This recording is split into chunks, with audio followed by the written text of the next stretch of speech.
Hello viewers, இன்னைக்கு நம்மளுடைய ஜோதிட கணிப்பில் மிதுன ராசி நேயர்களுக்கான பலன்களை பற்றி தாங்க நம்ம பார்க்க போகிறோம். வரக்கூடிய இந்த ஜூன் 29ஆம் தேதி என்று பார்த்தீங்கன்னா பௌர்ணமியானது நிகழ இருக்கிறது. இந்த பௌர்ணமி நாளில் பார்த்தீங்கன்னா சில முக்கிய கிரக மாற்றங்களினுடைய பயிற்சிகளானது ஏற்படுது. இதனுடைய தாக்கங்கள் பார்த்தீங்கன்னா மிதுன ராசிக்காரர்களுக்கு எப்படிலாம் இருக்க போகுது, அவர்களுடைய வாழ்க்கையில் ஏதாவது முன்னேற்றங்களானது இருக்குமா, இல்லை வேறு ஏதாவது பார்த்தீங்கன்னா இவர்கள் பின்னடைவுகளை சந்திப்பார்களா? கடந்த சில காலங்களாகவே மிதுன ராசிக்காரர்களுக்கு பார்த்தீங்கன்னா சோதனை காலங்களாக இருந்து வந்த நிலைகளானது இப்பொழுது மாறக்கூடுமா அப்படிங்கிறத பற்றி தான் இந்த பதிவில் நம்ம இன்னைக்கு பார்க்க இருக்கோம். பதிவை தொடர்ந்து பாருங்கள். இந்த வீடியோவை மிதுன ராசி நேயர்கள் பார்த்துட்டு இருந்தீங்க அப்படின்னா இந்த வீடியோக்கு ஒரு லைக் கொடுத்துருங்க. அது மட்டும் இல்லாமல் நம்மளுடைய சேனலை இப்போ தான் ஃபர்ஸ்ட் டைம் நீங்கள் விசிட் பண்ணுறீங்க அப்படின்னா நம்மளுடைய சேனலை இன்னும் சப்ஸ்கிரைப் பண்ணாமலே இருப்பீங்க, முதல்ல சப்ஸ்கிரைப் பண்ணிவிடுங்க. அப்படியே கூட இருக்கிறது பெல்லைக்கானையும் பார்த்தீங்கன்னா கிளிக் பண்ணி வச்சுக்கோங்க. அப்போ தான் நம்மளுடைய சேனலில் கொடுக்கக்கூடிய அனைத்து தகவலுமே உங்களுக்கு நோட்டிஃபிகேஷனாக வரும், அதையும் நீங்கள் பார்த்து பயனடையலாம். இந்த பௌர்ணமி நாளில் ஏற்பட்டு இருக்கக்கூடிய கிரக நிலைகளை ஆராய்ந்து பார்க்கும் பொழுது இந்த காலகட்டத்தினுடைய தொடக்கத்திலேயே உங்களுடைய ராசிநாதன் புதன் உங்களுடைய ராசிலேயே பார்த்தீங்கன்னா சஞ்சரித்து வராங்க. ஸோ அவரோடு பார்த்தீங்கன்னா சகாயஸ்தானாதிபதி சூரியனும் இணைந்து உங்களுக்கு பார்த்தீங்கன்னா இப்பொழுது ஒரு மிகப்பெரிய ஒரு யோகத்தை பார்த்தீங்கன்னா உருவாக்க போகின்றார்கள் அப்படின்னு தான் சொல்லணும். இதுவரை உங்களுடைய ராசியில் பார்த்தீங்கன்னா சஞ்சரித்து வந்த குரு பகவான் இப்பொழுது 2ஆம் இடத்துல பார்த்தீங்கன்னா சஞ்சரித்து உச்சம் பெறுகின்றாங்க. ஸோ அதனால் தனஸ்தானத்தில் குரு உச்சம் பெறுவதனால உங்களுக்கு தனவரவு அப்படின்னு பார்த்தீங்க அப்படின்னா அதில் எந்த ஒரு கஷ்டங்களும் உங்களுக்கு இருக்காது அப்படின்னு சொல்லலாம். தனவரவு என்பது உங்களுக்கு திருப்திகரமாகவே பார்த்தீங்கன்னா இருக்குங்க. பணம் பல வழிகளிலுமே உங்களுக்கு பையை நிரப்பக்கூடிய வகையில் பார்த்தீங்கன்னா பணவரவு இருக்க போகிறது. குடும்பத்தில் தடைப்பட்ட சுபகாரியங்களுமே இப்பொழுது தானாகவே நடைபெறும். உங்களுடைய கொடுக்கல் வாங்கலில் இருந்த இடர்பாடுகளானது அகலும். இப்போது இந்த காலகட்டத்தில் பார்த்தீங்கன்னா ரிஷபராசிக்கு செவ்வாய் செல்ல இருக்கின்றார். ஸோ அதனால் உங்களுடைய ராசிக்கு பார்த்தீங்கன்னா 6, 11 ஆகிய இடங்களுக்கு அதிபதியானவர் செவ்வாய் சுப நிபதியாக விளங்கும். அவர் விரயஸ்தானத்திற்கு வரும்போது விரயங்கள் பார்த்தீங்கன்னா அதிகரிக்கும். வரவை காட்டிலுமே உங்களுக்கு செலவுகளானது பார்த்தீங்கன்னா அதிகரிக்க கூடுங்க. சுப செலவுகளை மேற்கொள்வதன் மூலமாக வீண் விரயங்களில் இருந்து நீங்கள் விடுபடலாங்க. குடும்பத்திற்கு தேவையான விலை உயர்ந்த பொருட்களை இப்பொழுது நீங்கள் வாங்கலாம். அதே போல் பத்திரப்பதிவில் இருந்த இடையூறுகளுமே உங்களுக்கு அகலக்கூடும்.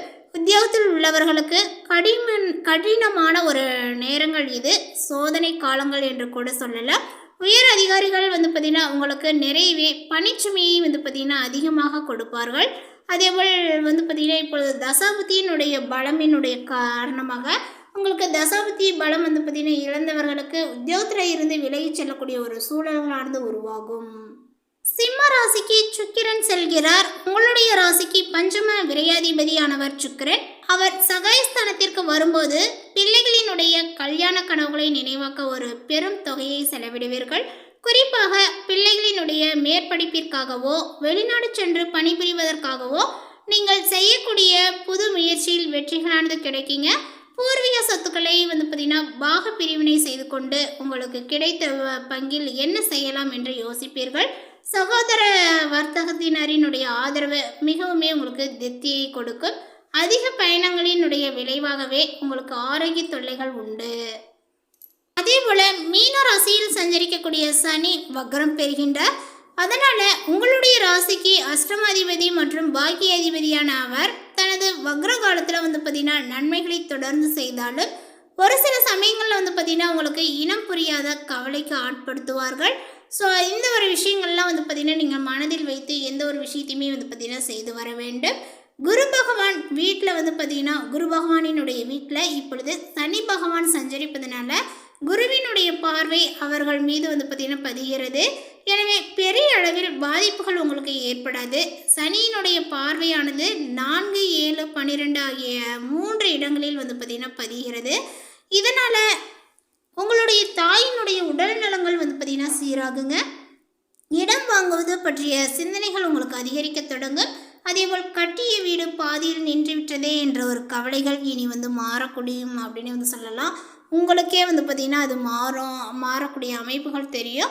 உங்கள் உடன்பிறப்புகளுக்கோ வாழ்க்கை துணையை அமைவதற்கான வழிகளானது பிறக்கும் அப்படின்னு சொல்லலாம். பயணங்களும் பார்த்தீங்கன்னா அதிகரிக்குங்க.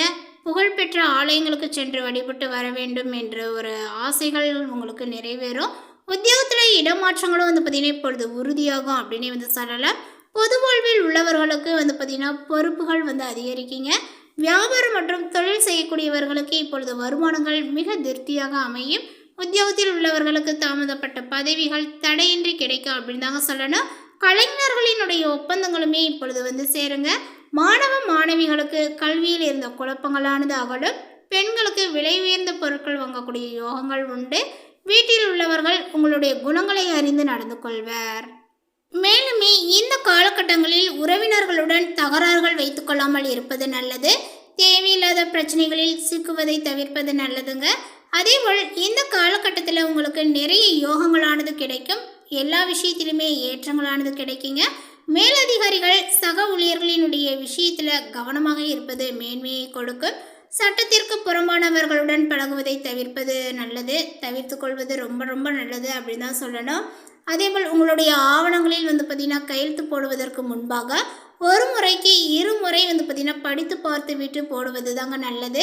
யாருக்காகவும் முன்னேற்பது, ஜாமீன் கொடுப்பதை வந்து பார்த்திங்கன்னா இந்த மாதிரி விஷயங்கள்லாம் கொஞ்சம் நீங்கள் தவிர்க்க வேண்டும். தொடர்ச்சியாக இருந்த அந்த பிரச்சனைகள் வந்து பார்த்திங்கன்னா சரியாகும். 10ஆம் இடத்தை குரு பார்ப்பது உங்களுக்கு மிகப்பெரிய ஒரு யோகத்தை கொடுக்கும் அப்படின்னு தாங்க சொல்லணும். அதே போல் வந்து உங்களுக்கு ஒரு ராஜ யோகத்தை வந்து பார்த்திங்கன்னா ஏற்படுத்த போகுது அப்படின்னு சொல்லியிருந்தேன் இல்லையா, அந்த ஒரு ராஜயோகங்கள் எதில் அப்படின்னு வந்து பார்த்திங்கன்னா ஒரு ஆண்டுக்கு வந்து பார்த்திங்கன்னா தொழில், உத்தியோகம், வியாபாரம், படிப்பில் முன்னேற்றம் இந்த மாதிரி வந்து பார்த்திங்கன்னா ராஜ கௌரவங்களானது உண்டாக போகுது அப்படின்னு தாங்க சொல்லணும். ஏன்னா இந்த விஷயங்கள் எல்லாமே உங்களுக்கு இப்பொழுது சாதகமாக அமைஞ்சிருக்கு. உங்களுடைய வியாபாரத்தில் வந்து பார்த்திங்கன்னா அமோகமாக பிச்சுட்டு பறக்க போகுது அப்படின்னு தான் சொல்லணும். நிறைய நல்லவை நீங்கள் செய்வீர்கள். அடுத்தடுத்து நிறைய நன்மைகளும் உங்களுக்கு நடக்கும். முயற்சிகளில் வெற்றிகளானது ஏற்படுங்க. அதேபோல் கொஞ்சம் வந்து பார்த்திங்கன்னா யோசித்து கொண்டே இருப்பதை தவிர்ப்பது நல்லது அப்படின்னு தான் சொல்லணும். பழைய கடன்களை அடைத்து முடிக்கக்கூடிய யோகங்களானது உண்டாகுங்க. மன அழுத்தங்களானது தீரும். ஆரோக்கியத்தை பரிசீலித்துக் கொள்வது ரொம்ப நல்லது. மேலுமே மிதுன ராசிக்காரர்களுக்கு வந்து பார்த்திங்கன்னா இப்பொழுது உத்தியோகத்தில் புதிய நல்ல விஷயங்களானது ஏற்படும். பதவி உயர்வுகளின் தடை, சம்பள உயர்வு தடை என அனைத்து விதமான தடைகளுமே இப்பொழுது தவிடுபொடியாகக்கூடிய நல்ல காலகட்டங்கள். தினந்தோறும் வந்து பார்த்திங்கன்னா அனுமன் வழிபாடு செய்வது, உங்களுக்கு அனுமன் சாலிசா கேட்பது சகல வித முன்னேற்றங்களையும் வந்து பார்த்திங்கன்னா அள்ளி கொடுக்கும் அப்படின்னு தாங்க சொல்லணும். உங்களுடைய பொருளாதாரத்தில் வந்து பார்த்திங்கன்னா இப்பொழுது ஒரு நல்ல முன்னேற்றங்கள் வந்து ஏற்படுங்க. அதேபோல் உங்களுடைய ஆரோக்கியங்கள் விஷயங்கள் அப்படின்னு எடுத்துக்கிட்டிங்க அப்படின்னா இப்போ எதுவும் வந்து பார்த்திங்கன்னா பெருசாக பாதிப்புகள் கிடையாது. ஓரளவுக்கு வந்து பார்த்திங்கன்னா நல்லா இருப்பீங்க. இருந்தாலுமே வந்து பார்த்திங்கன்னா சின்ன சின்ன பிரச்சனைகளை வந்து பார்த்திங்கன்னா ஏற்படுத்தி கொடுப்பாங்க. ஸோ உங்களுடைய ஆரோக்கியங்களில் எந்தெந்த இதில் வந்து பார்த்திங்கன்னா உங்களுக்கு பிரச்சனைகள் உருவாகும் அப்படின்னா நரம்பு சம்பந்தப்பட்ட பாதிப்புகள் வந்து ஏற்படும். கண்வலி, தலைவலி, மயக்கங்கள், தலை சுற்றல், அதேபோல் குறை இரத்த அழுத்தம், ஹார்மோன் குறைபாடு, தோல் அலர்ஜி போன்ற உடல் பாதிப்புகளில் இருந்து மிகுந்த கவனமாக இருக்க வேண்டும். இந்த மாதிரி விஷயங்கள்லாம் வந்து பார்த்திங்கன்னா கொஞ்சம் எச்சரிக்கையோடு நடந்துக்கிட்டீங்க அப்படின்னா அந்த ஒரு பிரச்சனைகள்லாம் நீங்கள் தவிர்த்து கொள்ளலாம். இப்போ நரம்பு சம்மந்தப்பட்ட பாதிப்புகள் உண்டாகுதுன்னா அதுக்கான ஃபுட்டை நீங்கள் எடுத்துக்கணும். இப்போ நார்ச்சத்து உள்ள அந்த உணவுகளை சாப்பிட்டீங்க அப்படின்னா அந்த நரம்பு பிரச்சனைகள் இருக்காது. அதேபோல் கண்வலி வந்து ஏற்படக்கூடாது அப்படின்னா அதுக்கு நீங்கள் எப்படி வந்து ஹேண்டில் பண்ணணுமோ, கண்ணில் வந்து பார்த்துக்கணுமோ அது மாதிரி பார்த்துக்கணும். தலைவலி எதனால் ஏற்படும் அப்படின்னா நம்ம சரியான சாப்பிடாம தூங்காமல் ரொம்ப வந்து பார்த்திங்கன்னா நம்மளுடைய மனதை போட்டு அழுத்திகிட்டே இருக்க அந்த விஷயத்தினால வந்து பார்த்திங்கன்னா உங்களுக்கு தலைவலிகள் உண்டாகும். ஸோ அந்த மாதிரிலாம் வந்து இல்லாமல் இருந்தீங்க அப்படின்னா தலைவலி ஏற்படுவதை தவிர்த்து கொள்ளலாம். அதே மாதிரி தலையில் எப்போவும் வந்து பார்த்திங்கன்னா ஒரு ஈரப்பதத்தோடு எண்ணெயை வந்து வச்சுக்கணும். இந்த மாதிரி விஷயங்கள்லாம் வந்து பார்த்திங்கன்னா செய்து கொள்வது சிறந்தது.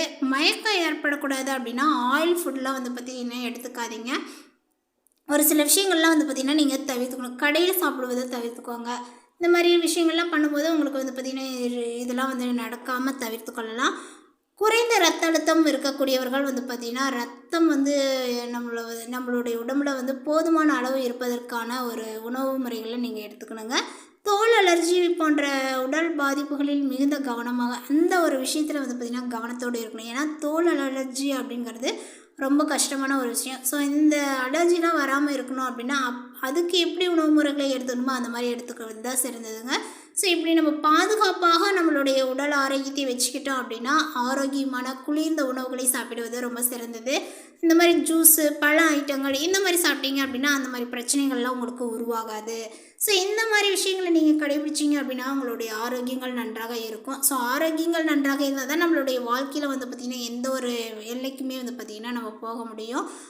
அதை விட சொல்லணும் அப்படின்னா ஒரு நல்ல ஒரு வேலைகளை வந்து பார்த்திங்கன்னா அன்றாடம் நம்மளால் செய்யக்கூட முடியும். ஸோ இந்த தகவல் உங்களுக்கு பிடித்திருந்தால் லைக் பண்ணுங்கள், ஷேர் பண்ணுங்கள். இது போன்ற பல சுவாரஸ்யமான புதிய தகவலுடன் அடுத்த ஒரு வீடியோவில் சந்திக்கலாம். தேங்க்யூ.